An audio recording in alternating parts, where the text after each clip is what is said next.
Good morning friends. तो जैसे कि आप सब जानते हैं कि हिंदी साहित्य के इतिहास का हमारा जो 2000 प्रश्नोत्तर सीरीज चल रहा है उसका अब तक जो है हम 15 क्लास कंप्लीट कर चुके हैं। 1500 हिंदी साहित्य के जो प्रश्नोत्तर हैं अब तक हम डिस्कस कर चुके हैं। आज 16 नंबर क्लास की शुरुआत होने जा रही है और आज भी जो है हम 100 महत्वपूर्ण हिंदी साहित्य के प्रश्नोत्तर डिस्कस करेंगे। और इससे पहले हमने विभिन्न प्रकार के जो कॉम्पिटिटिव परीक्षाएं हैं KVS, NVS, DSSB और भी जो विभिन्न प्रकार के TGT और PGT परीक्षाएं हैं उनसे जुड़े प्रश्नोत्तर हम डिस्कस कर चुके हैं। और उससे भी पहले हमने आदिकाल से लेकर आधुनिक काल, हिंदी भाषा एवं हिंदी साहित्य के जो प्रमुख काल विभाजन और नामकरण हुए हैं उनसे जुड़े प्रश्नोत्तर भी हम डिस्कस कर चुके हैं, तो आप जाके देख सकते हैं। तो चलिए शुरू करते हैं आज का क्लास। पहला सवाल, नगेंद्र ने कवि देव की किस रचना को नायिका भेद का विश्वकोश माना है? बहुत ही महत्वपूर्ण प्रश्न है, कई बार परीक्षा में पूछा गया है। तो नगेंद्र ने कवि देव की किस रचना को नायिका भेद का विश्वकोश माना है? तो इसका सही उत्तर होगा आपका सुख सागर तरंग। तो इसको आप नोट कर लीजिए, परीक्षा में पूछा जा सकता है। चलिए आगे बढ़ते हैं। पद्माकर की कौन सी रचना वाल्मीकि के रामायण का छायानुवाद है? बहुत ही महत्वपूर्ण प्रश्न है। तो पद्माकर की कौन सी रचना वाल्मीकि के रामायण का छायानुवाद है? तो इसका सही उत्तर होगा आपका राम रसायन। यमुना लहरी रचना किसकी है? तो यमुना लहरी के लेखक कौन है? तो इसका सही उत्तर होगा आपका ग्वाल कवि। बिहारी सतसई के प्रथम टीकाकार का नाम क्या है? तो बिहारी सतसई के प्रथम टीकाकार का नाम क्या है? तो इसका सही उत्तर होगा आपका कृष्णलाल कवि। बिहारी को पीयूष वर्षा मेघ किसने कहा है? तो बिहारी लाल को पीयूष वर्षा मेघ किसने कहा है? तो इसका सही उत्तर होगा आपका राधा चरण गोस्वामी ने। तो राधा चरण गोस्वामी ने जो है बिहारी को पीयूष वर्षी मेघ कहा है। तो इसको आप नोट कर लीजिए, परीक्षा में ये पूछा जा सकता है। चलिए आगे बढ़ते हैं। ककहरा रचना किसकी है? ककहरा, तो इसके लेखक हैं राम सहाय भगत। चलिए आगे बढ़ते हैं। ऋतु वर्णनों में इनके हृदय का उल्लास उमड़ पड़ता है, कथन आचार्य रामचंद्र शुक्ल ने किसके लिए कहा है? तो आचार्य रामचंद्र शुक्ल ने यह कथन किसके लिए कहा है कि ऋतु वर्णनों में इनके हृदय का उल्लास उमड़ पड़ता है? तो इसका सही उत्तर होगा आपका द्विजदेव। चलिए आगे बढ़ते हैं। इश्कनामा के लेखक कौन है? तो इश्कनामा के लेखक कौन है? तो इसका सही उत्तर होगा आपका बोधा। तुलसी भूषण किसकी रचना है? तुलसी भूषण, तो इसके लेखक हैं रसरूप। अंग दर्पण किसकी रचना है? अंग दर्पण, तो इसके लेखक हैं रसलीन। ऋतिकाव्य परंपरा का प्रथम ग्रंथ कौन सा है? बहुत ही महत्वपूर्ण प्रश्न है, कई बार पूछा गया है परीक्षाओं में। तो ऋतिकाव्य परंपरा का प्रथम ग्रंथ कौन सा है? तो इसका सही उत्तर होगा आपका हितरंगिणी और इसके लेखक हैं कृपाराम। तो यहाँ से जो है दो प्रश्न पूछे जा सकते हैं कि हितरंगिणी के लेखक कौन है? तो वो है कृपाराम। और ऋतिकाव्य परंपरा का प्रथम ग्रंथ कौन सा है? तो वो है हितरंगिणी। चलिए आगे बढ़ते हैं। ऋतिबद्ध अंतिम प्रसिद्ध आचार्य कौन है? तो ऋतिबद्ध अंतिम प्रसिद्ध आचार्य कौन है? तो इसका सही उत्तर होगा आपका पद्माकर। हिंदी में पिंगल निरूपण का विधिवत प्रारंभ किससे माना जाता है? बहुत ही महत्वपूर्ण प्रश्न है। तो हिंदी में पिंगल निरूपण का विधिवत प्रारंभ जो है किससे माना जाता है? तो इसका सही उत्तर होगा आपका केशव से। गंगा लहरी के लेखक कौन है? गंगा लहरी, तो इसके लेखक हैं पद्माकर। बिहारी अकेले कवि हैं जिन्होंने ग्रामीण संस्कृति के प्रति घृणा व्यक्त की है, ये कथन किसका है? तो बिहारी अकेले कवि हैं जिन्होंने ग्रामीण संस्कृति के प्रति घृणा व्यक्त की है, ये किसने कहा है? तो इसका सही उत्तर होगा आपका डॉक्टर बच्चन सिंह। सखी संप्रदाय का प्रमुख केंद्र कहाँ है? तो सखी संप्रदाय का प्रमुख केंद्र कहाँ है? तो इसका सही उत्तर होगा आपका वृंदावन। घनानंद का कौन सा ग्रंथ फारसी के छंद में है? तो घनानंद का कौन सा ग्रंथ जो है फारसी के छंद में है? तो इसका सही उत्तर होगा आपका विरह लीला। तो इसको आप नोट कर लीजिए, परीक्षा में ये पूछा जा सकता है। चलिए आगे बढ़ते हैं। कहू कितेक उपाय करो, कहूँ होत है आपुने पीव पराय, ये पंक्ति किसकी है? तो इसके लेखक हैं मतिराम। चिंतामणि का सर्वाधिक प्रसिद्ध ग्रंथ कौन सा है? बहुत ही महत्वपूर्ण प्रश्न है। तो चिंतामणि त्रिपाठी का सर्वाधिक प्रसिद्ध ग्रंथ कौन सा है? तो इसका सही उत्तर होगा आपका कवि कुल कल्पतरु। रीति से क्या तात्पर्य है? रीति का क्या अर्थ है? ये प्रश्न जो है आपके भारतीय काव्यशास्त्र से भी जुड़ा हुआ है। तो रीति का अर्थ है विशिष्ट पद रचना। ये किसने कहा है? आप मुझे बता सकते हैं कमेंट करके। तो रीति से तात्पर्य है विशिष्ट पद रचना। चलिए आगे बढ़ते हैं। तुलसी गंग दुबो भये सुकविन के सरदार, बहुत ही प्रसिद्ध पंक्ति है, कई बार परीक्षा में पूछा गया है। तो इसके लेखक कौन है? तो ये लिखा है भिखारी दास ने। नैन नचाई कहो मुस्काई लला फिर आयो खेलन होरी, ये किसने लिखा है? तो नैन नचाई कहो मुस्काई लला फिर आयो खेलन होरी, तो इसके लेखक हैं पद्माकर। इसको आप नोट कर लीजिए, परीक्षा में ये भी कई बार पूछा गया है। अमेय हलाहल माघ भरे श्वेत श्याम रत्नार, ये किसने कहा है? तो इसके लेखक हैं रसलीन। ब्रजभाषा हेतु ब्रजवास हीन अनुमानो, ये किसने कहा है? तो इस पंक्ति के लेखक हैं भिखारी दास। इसको भी आप नोट कर लीजिए, परीक्षा में ये पूछा जा सकता है। चलिए आगे बढ़ते हैं। ऋतुकाल किस राजनीतिक शक्ति के समय पल्लवित हुआ? बहुत ही महत्वपूर्ण प्रश्न है। तो ऋतुकाल किस राजनीतिक शक्ति के समय पल्लवित हुआ? तो इसका सही उत्तर होगा आपका मुगल वंश। केशव को भाषा का मिल्टन किसने कहा है? तो केशव को भाषा का मिल्टन किसने कहा है? तो ये कहा है मिश्र बंधुओं ने। बीरबल से मित्रता अकबर से अनबन किस ऋतुकालीन कवि की थी? तो बीरबल से मित्रता और अकबर से अनबन किस ऋतुकालीन कवि की थी? तो इसका सही उत्तर होगा आपका केशव दास। केशव की मुक्तक काव्य रचनाएं कौन सी हैं? तो पहले आता है नक्सिक वर्णन, रसिक प्रिया और कवि प्रिया। तो ये जो है प्रमुख केशव दास के मुक्तक रचनाएं हैं। बाकी जो है प्रबंध काव्य के अंतर्गत आते हैं। चलिए आगे बढ़ते हैं। केशव की रचनाएं, तो पहले आता है रसिक प्रिया, ये लिखा गया था 1591 में। कवि प्रिया ये लिखा गया था 1601 में। रामचंद्रिका लिखा गया था 1601 में। रतन बावनी लिखा गया था 1607 में। वीरदेव सिंह चरित ये लिखा गया था 1607 में। विज्ञान गीता ये लिखा गया था 1610 में। जहांगीर जस चंद्रिका ये लिखा गया था 1612 में। तो आप इसको नोट कर लीजिए, परीक्षा में ये कई बार पूछा जाता है कि पहले कौन सी रचना लिखी गई थी। तो यहाँ से जो है प्रश्न कई बार पूछे जाते हैं। चलिए आगे बढ़ते हैं। बिहारी सतसई के अनुकरण पर रसनिधि ने किस ग्रंथ की रचना की है? बहुत ही महत्वपूर्ण प्रश्न है। तो बिहारी सतसई के अनुकरण पर रसनिधि ने किस ग्रंथ की रचना की है?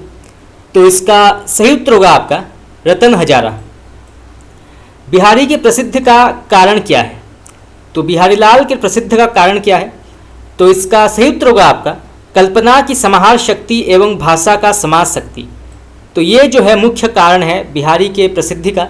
उन्होंने सिर्फ एक ही रचना लिखी थी बिहारी सतसई, और वो इतना प्रसिद्ध हुआ था कि बिहारी लाल संपूर्ण रीतिकाल में प्रसिद्ध हो गए थे। तो बिहारी की प्रसिद्धि का कारण है कल्पना की समाहार शक्ति एवं भाषा का समाज शक्ति। चलिए आगे बढ़ते हैं। रीतिकाल को कलाकाल किसने कहा है? तो ये कहा है रमाशंकर शुक्ल रसाल ने। इसके अलावा रीतिकाल को श्रृंगार काल किसने कहा है? तो ये कहा है विश्वनाथ प्रसाद मिश्र ने। अलंकृत काल किसने कहा है? तो वो कहा है मिश्र बंधुओं ने। इस प्रकार से जो है रीतिकाल का नामकरण हुआ है। हिंदी साहित्य में दो काल हैं, आदिकाल और रीतिकाल, जिसमें सबसे अधिक विवाद रहे हैं विद्वानों के कि क्या सही नामकरण होना चाहिए। तो इस प्रकार से जो है रीतिकाल के तीन नामकरण हैं, श्रृंगार काल, अलंकृत काल और कला काल। चलिए आगे बढ़ते हैं। छंदों का वैविध्य किस रचना को कहा जाता है? तो छंदों का वैविध्य ये कहा जाता है रामचंद्रिका को। श्री राधा शुधा शतक के रचयिता कौन है? तो श्री राधा शुधा शतक, तो इसके लेखक हैं हटी जी। खड़ी बोली में रचित भाषा योग वशिष्ठ के रचनाकार कौन है? तो भाषा योग वशिष्ठ के रचयिता कौन है? तो इसके लेखक हैं राम प्रसाद निरंजनी। और यहाँ से जो है यह भी प्रश्न पूछा जा सकता है कि भाषा योग वशिष्ठ किस भाषा में लिखा गया है? तो ये लिखा गया है खड़ी बोली में। तो दो प्रकार के प्रश्न जो हैं यहाँ से पूछे जा सकते हैं। चलिए आगे बढ़ते हैं। ठाकुर नाम से रीतिकाल में कितने कवि हुए हैं? तो ठाकुर नाम से रीतिकाल में कितने कवि हुए हैं? तो ये हुए हैं 3। इसको आप नोट कर लीजिए, परीक्षा में ये पूछा जा सकता है। चलिए आगे बढ़ते हैं। हम कविराज हैं पे चाकर चतुर के, ये पंक्ति किसकी है? तो हम कविराज है पे चाकर चतुर के, तो ये लिखा है ठाकुर ने। कुक भरी मुक्ता बुलाए आप बोली है, इस पंक्ति के लेखक कौन है? तो ये लिखा है घनानंद ने। नैनन में जे सदा रहते तिनकी अब कान कहानी सुनियो करें, ये किसने लिखा है? तो ये लिखा है आलम कवि ने। सधन कुंज छाया सुखद शीतल मंद समीर, ये किसने लिखा है? तो सधन कुंज छाया सुखद शीतल मंद समीर, ये लिखा है बिहारी ने। भाषा बोली ना जानही जिनके कुल के दास, ये प्रश्न कई बार पूछा गया है परीक्षा में कि इस पंक्ति के लेखक कौन है? तो भाषा बोली न जानही जिनके कुल के दास, तो इस पंक्ति के लेखक हैं केशव दास। द्रोण पर्व किसकी रचना है? द्रोण पर्व, तो इसके लेखक हैं कुलपति मिश्र। अंग दर्पण के लेखक कौन है? तो इसके लेखक हैं रसलीन। बूंदी नरेश भाव सिंह के दरबारी कवि कौन थे? तो बूंदी नरेश भाव सिंह के दरबारी कवि कौन थे? तो इनके दरबारी कवि थे मतीराम। रीतिकालीन काव्य की सर्वप्रमुख भाषा क्या है? तो रीतिकालीन काव्य की सर्वप्रमुख भाषा क्या है? तो यह है ब्रज, इसको आप नोट कर लीजिए, परीक्षा में ये पूछा जा सकता है। चलिए आगे बढ़ते हैं। बिहारी सतसई में लगभग कितने दोहे संग्रहित हैं? तो बिहारी सतसई में लगभग कितने दोहे संग्रहित हैं? तो इसका सही उत्तर होगा आपका 713। तो 713 दोहे मिलते हैं बिहारी सतसई में, तो इसको आप नोट कर लीजिए, परीक्षा में पूछा जा सकता है। चलिए आगे बढ़ते हैं। बिहारी सतसई का संपादन जगन्नाथ दास ने किस नाम से किया था? बहुत ही महत्वपूर्ण प्रश्न है। तो बिहारी सतसई का संपादन जगन्नाथ दास रत्नाकर ने किस नाम से किया था? तो इसका सही उत्तर होगा आपका बिहारी रत्नाकर।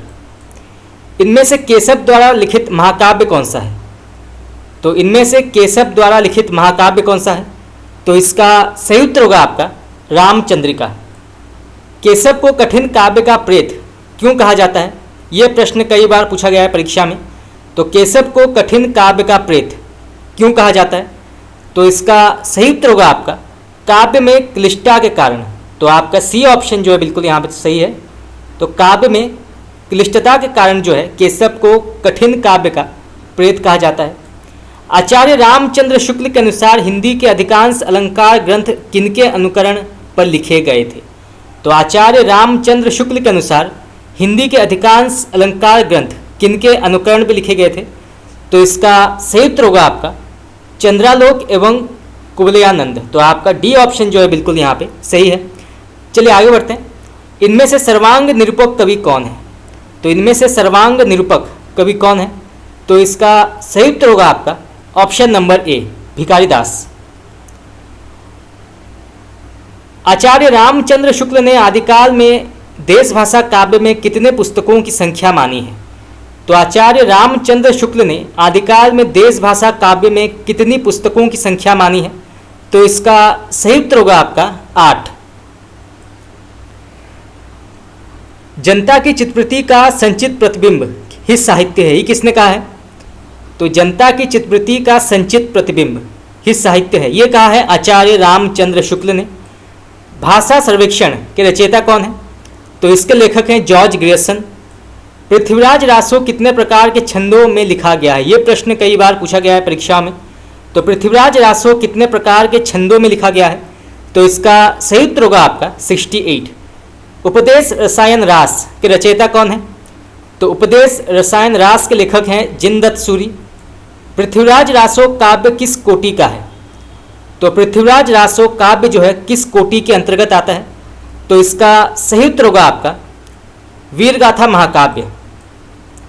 हिंदी साहित्य का आलोचनात्मक इतिहास ग्रंथ के लेखक कौन है? बहुत ही प्रसिद्ध इतिहास ग्रंथ है। तो इसका सही उत्तर होगा आपका राम कुमार वर्मा। इतिहास लेखन की सबसे विकसित पद्धति क्या है?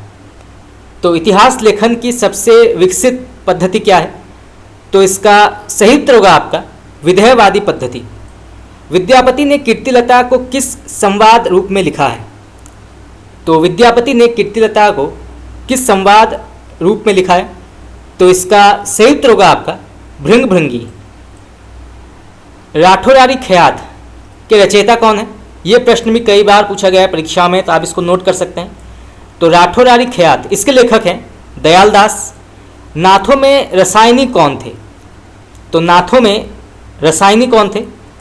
तो इसका सही उत्तर होगा आपका नागार्जुन। और नागार्जुन जो हैं ये सिद्ध साहित्य और नाथ साहित्य दोनों साहित्य के अंतर्गत आते हैं, तो इनको जो है रसायनी भी कहा जाता है। चलिए आगे बढ़ते हैं। कविराज श्यामलदास तथा काशी प्रसाद जायसवाल ने रासों की उत्पत्ति किससे मानी है? बहुत ही महत्वपूर्ण प्रश्न है। तो कविराज श्यामलदास तथा काशी प्रसाद जायसवाल ने रासों की उत्पत्ति किससे मानी है? तो इसका सही उत्तर होगा आपका रहस्य से। आध्यात्मिक रंग के चश्मे आजकल बहुत सस्ते हो गए हैं, उन्हें चढ़ाकर कुछ लोग ने गीत गोविंद के पद्यों को आध्यात्मिक संकेत बताया है, वैसे ही विद्यापति के पद्यों को भी। तो ये पंक्ति किसकी है? ये प्रश्न कई बार पूछा जाता है परीक्षा में कि आजकल आध्यात्मिक रंग के चश्मे बहुत सस्ते हो गए हैं, ये पंक्ति किसकी है? इतना ही पूछा जाता है। तो इसके लेखक हैं आचार्य रामचंद्र शुक्ल। तो इसको आप नोट कर लीजिए, परीक्षा में ये पूछा जा सकता है। चलिए आगे बढ़ते हैं। पंचअग्नि, दयाबोध, अष्टवक्र व रसराग ग्रंथ, इसके लेखक कौन है? तो इसके लेखक हैं गोरखनाथ। कयामास वध किस रचना का खंड है? कयामास वध, तो ये जो है पृथ्वीराज रासों के अंतर्गत आता है। उक्ति व्यक्ति प्रकरण के रचयिता कौन है? तो इसके लेखक हैं दामोदर शर्मा। मनहु कला शशिभान कला 1600 बनिया, ये पंक्ति किसकी है? तो ये लिखा है चंद्रवरदाई ने। राहुल बेल श्रृंगार परक चंपू काव्य के रचयिता हैं। तो राहुल बेल श्रृंगार परक चंपू काव्य के रचयिता कौन है? तो इसका सही उत्तर होगा आपका रोड़ा कवि। और यहाँ से जो है यह भी प्रश्न पूछा जा सकता है कि राहुल बेल किस प्रकार का काव्य माना जाता है? तो ये जो है श्रृंगार परक चंपू काव्य माना जाता है। तो इसको आप नोट कर लीजिए, परीक्षा में ये पूछा जा सकता है। और यहाँ से जो है दो प्रकार के प्रश्न पूछे जा सकते हैं। चलिए आगे बढ़ते हैं। अपभ्रंश भाषा का प्रथम कवि कौन माना जाता है? बहुत ही महत्वपूर्ण प्रश्न है। तो अपभ्रंश भाषा का प्रथम कवि कौन माना जाता है? तो इसका सही उत्तर होगा आपका स्वयंभू। स्वयं को अभिमान मेरु किसने कहा था? तो स्वयं को अभिमान मेरु का उपनाम किसने दिया था? तो इसका सही उत्तर होगा आपका पुष्पदंत। तो इसको आप नोट कर लीजिए, परीक्षा में ये पूछा जा सकता है। चलिए आगे बढ़ते हैं। आचार्य रामचंद्र शुक्ल ने भक्ति आंदोलन के उदय का कौन सा प्रमुख कारण इनमें से बताया है? तो इसका सही उत्तर होगा आपका ऑप्शन नंबर सी। निम्न में से कौन आलवर भक्त नहीं है? तो निम्न में से कौन आलवर भक्त नहीं है? तो इसका सही उत्तर होगा आपका ऑप्शन नंबर डी, कुलशेरत। तो आपका डी ऑप्शन जो है बिल्कुल यहाँ पे सही है। दिव्य प्रबंधम किसके पदों का संकलन है? तो दिव्य प्रबंधम किसके पदों का संकलन है? तो इसका सही उत्तर होगा आपका ऑप्शन नंबर डी, आलवर भक्त। तो इसको भी आप नोट कर सकते हैं, परीक्षा में कई बार पूछा गया है। भक्तिकालीन समस्त भक्ति धाराएं किस प्रकार की थी? तो भक्तिकालीन समस्त भक्ति धाराएं थी। तो इसका सही उत्तर होगा आपका ऑप्शन नंबर डी, लोकोन्मुखी। तो आपका डी ऑप्शन जो है बिल्कुल यहाँ पे सही है। नाथ पंथ और संत काव्य के बीच की कड़ी किस संप्रदाय को माना जाता है? बहुत ही महत्वपूर्ण प्रश्न है। तो नाथ पंथ और संत काव्य के बीच की कड़ी किस संप्रदाय को माना जाता है? तो इसका सही उत्तर होगा आपका ऑप्शन नंबर डी, निरंजनी संप्रदाय। तो आपका डी ऑप्शन जो है बिल्कुल यहाँ पे सही है। चलिए आगे बढ़ते हैं। इनमें से कौन सा कथन जो है वो सही है? तो कथन पढ़ते हैं। आलवर भक्तों का मूल स्थान दक्षिण भारत था, ये बिल्कुल सही है। आलवर भक्तों की संख्या 12 मानी जाती है, ये बिल्कुल सही है। और आलवर भक्तों के पद तमिल भाषा में होते हैं, ये बिल्कुल सही है। तो आपके सभी ऑप्शन जो है बिल्कुल यहाँ पे सही होंगे। चलिए आगे बढ़ते हैं। भक्तिकाल के प्रारंभ में के समय उत्तर भारत में किसका शासन काल था? तो भक्तिकाल के प्रारंभ के समय उत्तर काल में या उत्तर भारत में किसका शासन काल था? तो इसका सही उत्तर होगा आपका ऑप्शन नंबर सी। निम्न में से असंगत कौन है? तो इनमें से कौन सा ऑप्शन जो वो गलत है? तो इसका सही उत्तर होगा आपका ऑप्शन नंबर डी, समाधि जोग रैदास। ये बिल्कुल गलत है। तो आपका डी ऑप्शन जो है बिल्कुल यहाँ पे गलत होगा। संत कवियों ने वैदिक परंपरा की आलोचना किसके प्रभाव से की है? तो संत कवियों ने वैदिक परंपरा की आलोचना जो है किसके प्रभाव से की है? तो इसका सही उत्तर होगा आपका ऑप्शन नंबर ए, बौद्ध धर्म से। तो आपका ए ऑप्शन जो है बिल्कुल यहाँ पे सही है। निम्न में से कौन सा शब्द संत काव्य से संबंधित नहीं है? तो निम्न में से कौन सा शब्द जो है संत काव्य से संबंधित नहीं है? तो इसका सही उत्तर होगा आपका ऑप्शन नंबर डी, मारिफत। ये जो है ये सूफी काव्य से संबंधित है, मारिफत। तो आपका डी ऑप्शन जो है बिल्कुल यहाँ पे गलत है। बाकी कुंडलिनी जोग, सहज समाधि और नाद बिंदु ये जो हैं ये संत साहित्य या संत काव्य के अंतर्गत आते हैं, परंतु मारिफत जो है ये सूफी काव्य के अंतर्गत आता है। तो आपका डी ऑप्शन जो है बिल्कुल यहाँ पे गलत है। चलिए आगे बढ़ते हैं। भक्ति काल में प्रचलित दो प्रधान धर्म कौन से थे? तो इसका सही उत्तर होगा आपका ऑप्शन नंबर डी, हिंदू और मुस्लिम। तो आपका डी ऑप्शन जो है बिल्कुल यहाँ पे सही है। शाक्त संप्रदाय में की दो प्रमुख धाराएं क्या हैं? तो शाक्त संप्रदाय की दो प्रमुख धाराएं क्या है? तो इसका सही उत्तर होगा आपका ऑप्शन नंबर सी, दक्षिण मार्गी और वाम मार्गी। तो आपका सी ऑप्शन जो है बिल्कुल यहाँ पे सही है। सुखमनी 52 अखरी 12 मासा किस कवि की रचनाओं के नाम है? तो सुखमनी 52 अखरी 12 मासा किस कवि की रचनाओं के नाम है?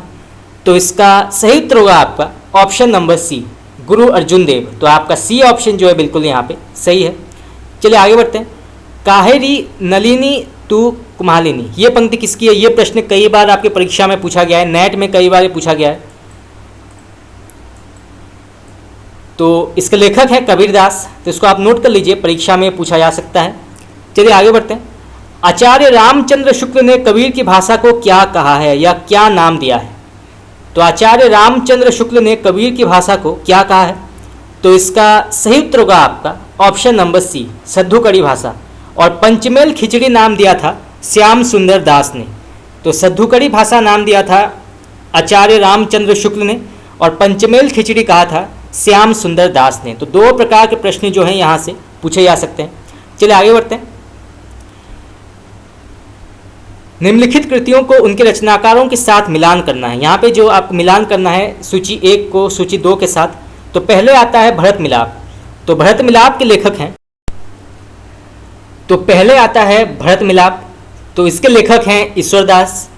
फिर आता है ध्यान मंजरी, इसके लेखक हैं अग्रदास। फिर रामायण महानाटक, इसके लेखक हैं प्राणचंद चौहान। और फिर आता है अवध विलास, इसके लेखक हैं लालदास। तो आपका ए ऑप्शन जो है बिल्कुल यहाँ पे सही है। इसको आप नोट कर लीजिए, परीक्षा में पूछा जा सकता है। चलिए आगे बढ़ते हैं। नंददास ने कौन सी रचना लिखी है? तो इन्होंने लिखा है रूप मंजरी। तो नंददास ने जो है रूप मंजरी लिखा है। श्रीभट्ट ने क्या लिखा है? तो श्रीभट्ट ने लिखा है युगल शतक, ठीक याद रखिएगा, युगल शतक। फिर रसखान ने लिखा है प्रेम वाटिका। और हरिराम व्यास ने लिखा है रागमाला। तो आपका डी ऑप्शन जो है बिल्कुल यहाँ पे सही है। चलिए आगे बढ़ते हैं। यहाँ पे भी मिलान करना है सूची 1 को सूची 2 से। तो पहले जो है यहाँ पे एक पंक्ति दी गई है, शब्दार्थ सैरम तावत काव्यम, इसके लेखक कौन है? तो ये लिखा है दंडी ने। फिर काव्यम ग्राहम अलंकारत, ये किसने लिखा है? तो ये लिखा है वामन ने। फिर मुख्यार्थ हतिदोषी किसने लिखा है? तो ये लिखा है विश्वनाथ ने। और फिर ऑप्शन नंबर 4 करोति कीर्ति प्रीति, ये किसने लिखा है? तो ये लिखा है भामान। तो आपका ए ऑप्शन जो है बिल्कुल यहाँ पे सही है। नरेंद्र वर्मा ने किस पंक्ति की रचना की है या किस काव्य संग्रह की रचना की है? तो इन्होंने जो है प्रवासी के गीत, तो प्रवासी के गीत के लेखक माने जाते हैं नरेंद्र शर्मा। फिर नागार्जुन ने किस काव्य संग्रह की रचना की है? तो इन्होंने लिखा है युगधरा, ठीक याद रखिएगा, युगधरा। फिर केदारनाथ अग्रवाल, इन्होंने लिखा है फूल नहीं रंग बोलते हैं। और फिर आते हैं भवानी प्रसाद मिश्र, इन्होंने लिखा है बुनी हुई रस्सी। तो आपका सी ऑप्शन जो है बिल्कुल यहाँ पे सही है। इस प्रकार के प्रश्न जो हैं कई बार परीक्षा में पूछे गए हैं, टीजीटी, पीजीटी, नेट में कई बार ऐसे प्रश्न पूछे जाते हैं। तो इसको आप नोट कर लीजिए। चलिए आगे बढ़ते हैं। यहाँ पर भी मिलान करना है। सूची 1 में जो है संपादकों के नाम है और सूची 2 में पत्रिकाओं के नाम। तो पहले आते हैं गणेश शंकर विद्यार्थी, इन्होंने संपादन किया था प्रताप का। फिर आते हैं चंद्रधर शर्मा गुलेरी, इन्होंने संपादन किया था समालोचक। फिर आते हैं भारतेंदु हरिश्चंद्र, इन्होंने संपादन किया था कवि वचन सुधा। और फिर आते हैं महादेवी वर्मा, इन्होंने संपादन किया था चांद। तो आपका सी ऑप्शन जो है बिल्कुल यहाँ पे सही है। चलिए आगे बढ़ते हैं। संजीव ने किस उपन्यास की रचना की है? संजीव, तो इन्होंने जो है लिखा है सूत्रधार, ठीक याद किया, सूत्रधार। फिर आते हैं बदियुज्जमा, इन्होंने क्या लिखा है? तो इन्होंने लिखा है एक चूहे की मौत, ठीक याद किया, एक चूहे की मौत। फिर आते हैं राही मासूम रजा, इन्होंने लिखा है दिल एक सादा कागज, ठीक याद किया, दिल एक सादा कागज। और फिर आते हैं अमृत राय, इन्होंने लिखा है नाग फनी का देश।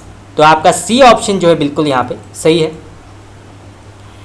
यहाँ पर भी मिलान करना है सूची 1 को सूची 2 से। सूची 1 में जो है आलोचकों के नाम है और सूची 1 में जो है आलोचना ग्रंथ हैं और सूची 2 में जो है आलोचकों के नाम है। तो पहले आता है तुलसीदास, तो तुलसीदास आलोचना ग्रंथ के लेखक कौन है? तो इसके लेखक हैं माता प्रसाद गुप्त, याद रखिएगा, माता प्रसाद गुप्त। फिर महावीर प्रसाद द्विवेदी और हिंदी नवजागरण, इसके लेखक कौन है? तो इसके लेखक हैं डॉक्टर रामविलास शर्मा, याद रखिएगा, डॉक्टर रामविलास शर्मा। फिर हिंदी साहित्य के 80 वर्ष, तो हिंदी साहित्य के 80 वर्ष, इसके लेखक कौन है? तो इसके लेखक हैं शिवदान सिंह चौहान, याद रखिएगा, शिवदान सिंह चौहान। और फिर आता है भाषा और संवेदना, ये प्रश्न कई बार पूछा गया है परीक्षा में, तो आप इसको नोट कर सकते हैं। तो भाषा और संवेदना के लेखक हैं राम स्वरूप चतुर्वेदी। तो इसका सही उत्तर होगा आपका ऑप्शन नंबर डी। चलिए आगे बढ़ते हैं। यहाँ पे मिलान करना है सूची 1 को सूची 2 से। सूची 1 में जो है पात्रों के नाम है और सूची 2 में उपन्यासों के नाम। तो पहले पात्र आता है बावन दास। तो बावन दास किस उपन्यास का पात्र है? तो ये जो है मैला आंचल, मैला आंचल का बहुत ही प्रसिद्ध पात्र है बावन दास। फिर रंगनाथ,